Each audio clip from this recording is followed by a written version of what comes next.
आपल्या देशात दरवर्षी 1 कोटी विद्यार्थी, स्वीडन देशाची तेवढी लोकसंख्या आहे, तेवढे विद्यार्थी ग्रॅज्युएट दरवर्षी होतात. परंतु दुर्दैवाची गोष्ट अशी की यातले अर्धे विद्यार्थी म्हणजे 50 लाख विद्यार्थी हे नोकरी करण्याच्या लायकीचेच नाहीत. आणि यामध्ये या विद्यार्थ्यांचा काही दोष नाहीये. हे विद्यार्थी हुशार नाहीत का?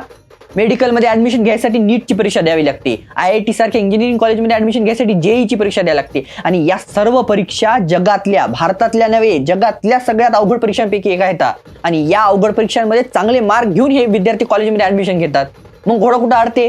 कारण भारतात जेवढे कॉलेजेस आहेत ना, यामधल्या अर्ध्या कॉलेजांमध्ये शिक्षणाला लागलेल्या सुविधाच नाहीत. एवढंच काय, या कॉलेजांमध्ये जे प्राध्यापक आहेत त्यातल्या अर्ध्या प्राध्यापकांकडे योग्य पात्रता सुद्धा नाहीये. मग हे सगळे कॉलेजेस विद्यार्थ्यांना काय डोंबले शिकवणार आहे? आधीच आपल्या देशामध्ये पुरेसे कॉलेजेस नाहीये. दरवर्षी भारतात 3 कोटी विद्यार्थी 12वी पास होतात, परंतु कॉलेजमध्ये जागा किती येतात? मेडिकल, इंजिनिअरिंग आणि ITI या सर्व मिळून सुद्धा फक्त 40 लाख जागा येतात.